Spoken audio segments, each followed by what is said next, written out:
Hi అండి, నమస్తే. Welcome to cook with Manju. ఇవాళ మనం పన్నీర్ 65 ఎలా ప్రిపేర్ చేయాలో చూద్దాము. ఇక్కడ వచ్చేసి నేను 500 గ్రామ్స్ పన్నీర్ తీసుకున్నాను, కానీ ఇందులో నుంచి నేను ఒక 200 గ్రామ్స్ మాత్రమే వాడుతున్నాను. పన్నీర్ వచ్చేసి మనం ఇలా ముక్కలుగా కట్ చేసుకోవాలి. పన్నీర్ ముక్కలు వచ్చేసి మరీ పెద్దవిగా కాకుండా చిన్నవిగా కాకుండా కట్ చేసేసుకోండి. ఇక్కడ చూపిస్తున్నట్టు ఈ సైజులో మీరు పన్నీర్ ముక్కలు అనేటివి కట్ చేసుకుంటే బాగుంటుందన్నమాట. అంతా కూడా మనం ఇలా కట్ చేసేసుకొని పెట్టేసుకుందాం. 200 గ్రామ్స్ పన్నీర్ అంటే అది. ఈ 200 గ్రామ్స్ పన్నీర్కు మనం మసాలాలు వచ్చేది ఈ విధంగా తీసుకోండి. ఇప్పుడు ప్యాన్ తీసుకొని కొంచెం ఆయిల్ వేసుకున్న తర్వాత ఇందులోకి కొంచెం పసుపు వేసుకుందాము.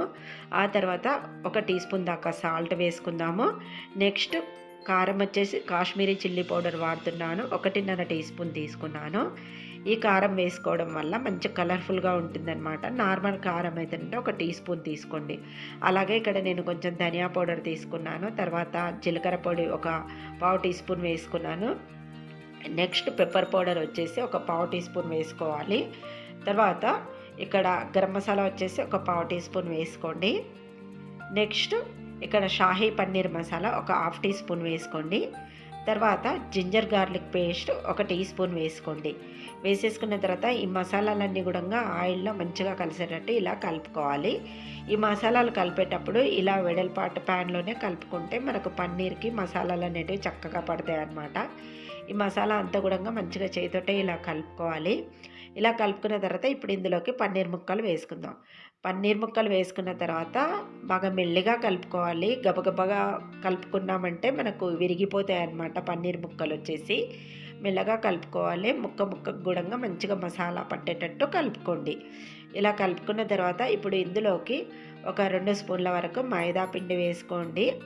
తర్వాత ఇక్కడ కార్న్ఫ్లోర్ వచ్చేసి 2 స్పూన్లు వేసుకోండి. నెక్స్ట్ బియ్యం పిండి కూడా 2 స్పూన్లు వేసుకోండి. మనం వేసుకునే ఈ పిండిలన్నీ కూడా మనకు ఈ 65 క్రిస్పీగా రావడానికి వాడుతున్నాం అనమాట. ఇలా వేసేసుకున్న తర్వాత వీటిని కూడా మంచిగా ఇలా కలుపుకోవాలన్నమాట.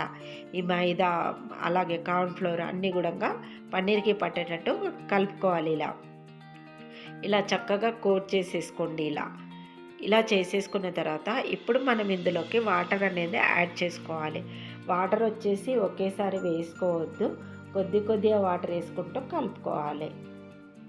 మీరు వాటర్ ఎక్కువగా వేసుకున్నారంటే మనకు ఈ పన్నీర్ మసాలా అనేది చక్కగా పట్టదనమాట. అలాగే మరీ పొడిగా ఉన్న కూడా మనం పన్నీరుకి మసాలా అనేది పట్టకుండా విడిపోతూ ఉంటుంది.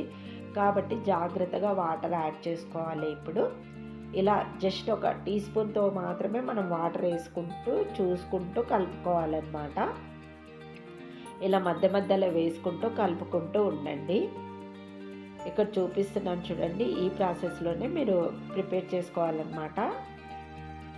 ఇలా మనం ప్రిపేర్ చేసుకుంటే సరిపోతుంది. ఇలా కలిపి పెట్టేసుకోవాలి. ఇప్పుడు ఆయిల్ హీట్ చేసుకోవాలి. ఆయిల్ కొంచెం హీట్ ఎక్కిన తర్వాత ఇప్పుడు మనం పన్నీర్ ముక్కలు వేసుకోవాలి. పన్నీర్ ముక్కలు ఒకే దగ్గర ముద్దగా వేసుకోవద్దనమాట. ఒక్కొక్కటి విడివిడిగా ఇలా వేసుకోవాలి. ఆయిల్ ఎక్కువ హీట్లో ఉండొద్దు, మీడియం హీట్లోనే ఉండాలి. ఎక్కువ హీట్లో ఉందంటే తొందరగా మాడిపోతాయండి, కలర్ వచ్చేస్తాయి.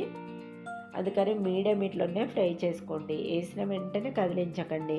కాసేపు అలా వదిలేసిన తర్వాత మీరు అటు ఇటు తిప్పుకుంటూ మంచి గోల్డెన్ బ్రౌన్ కలర్లోకి మారేంత వరకు కూడా వేపుకోవాలన్నమాట. ఇక్కడ చూస్తున్నారు కదా, ఇలా వేగితే సరిపోతుంది. ఇలా వేగిన తర్వాత వీటిని తీసి ఒక ప్లేట్లోకి వేసేసుకోవాలి. ఇప్పుడు ఇంకొంచెం పన్నీర్ కూడా మనకు మిగిలిపోయింది కదా, దాన్ని కూడా మనం ఫ్రై చేసుకుందాము. నెక్స్ట్ బ్యాచ్ మనము పన్నీర్ ఫ్రై చేసేటప్పుడు ఆయిల్ ఎక్కువ హీట్లో ఉందంటే హీట్ తగ్గించుకున్న తర్వాతనే ఫ్రై చేసుకోవాలన్నమాట. మొత్తం ఇలా వేసుకున్నాం కదా, కాసేపు 1 నిమిషం, ఎక్కువ అవసరం లేదు, 1 నిమిషం అలా వదిలేస్తే కొంచెం ఇలా వేగిన తర్వాత అటు ఇటు తిప్పుకుంటూ మంచి గోల్డెన్ బ్రౌన్ కలర్లోకి ఇలా అయిన తర్వాత వీటిని తీసి ప్లేట్లోకి వేసేసుకోండి. చాలా అంటే చాలా క్రిస్పీగా ఉంటాయి అన్నమాట. ఎలా వచ్చాయో చూడండి.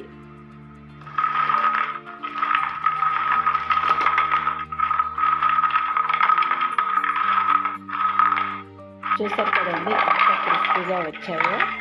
చాలా అంటే చాలా బాగున్నాయి. టేస్ట్ కూడా చాలా క్రిస్పీగా కూడా వచ్చాయి.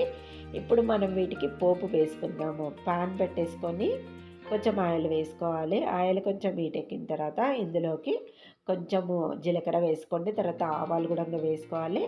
నెక్స్ట్ ఇందులోకి సన్నగా తరిగిన పచ్చిమిరపకాయలు, సన్నగా తరుక్కున్న వెల్లుల్లిపాయలు, అలాగే కొద్దిగా కరివేపాకు వేసుకోవాలి. అల్లం ముక్కలు కూడా బాగా చిన్న చిన్న ముక్కలుగా కట్ చేసుకొని వేసుకోండి. నెక్స్ట్ ఇప్పుడు మనము ఇందులోకి మంచిగా ఇవి కొంచెం ఇలా ఫ్రై చేసుకోవాలన్నమాట. ఇలా ఫ్రై చేసుకున్న తర్వాత లైట్గా కారం పొడి వేసుకోవాలి. ఆ తర్వాత పెప్పర్ పౌడర్ వేసుకోవాలి. ఇవన్నీ కూడా మనం పన్నీరు పైన లేయర్ అన్నీ వేసుకున్న తర్వాత కలుపుకున్నప్పుడు కొంచెము ఎక్స్ట్రాగా మసాలాలు ఉండి బాగుంటుందన్నమాట టేస్ట్. కొంచెం సాల్ట్ కూడా వేసాను. అన్నీ కూడా చాలా లైట్గా వేసుకోవాలి, ఎక్కువగా అవసరం లేదు.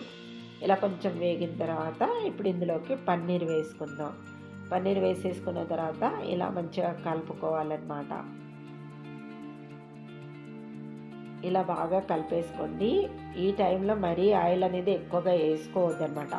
ఆల్రెడీ మనం ఆయిల్లోనే ఫ్రై చేసుకున్నాం కాబట్టి ఆయిల్ అనేది కొంచెం తక్కువగానే వేసుకోవాలి. ఇక్కడ చూసారు కదా, మంచిగా ఇలా కోట్ చేసేసుకోండి. చూసారు కదా, ఇప్పుడు మంచిగా మసాలాలన్నీ కూడా చక్కగా పట్టాయి. చాలా అంటే చాలా బాగుంటుందండి టేస్ట్ అయితేనంటే.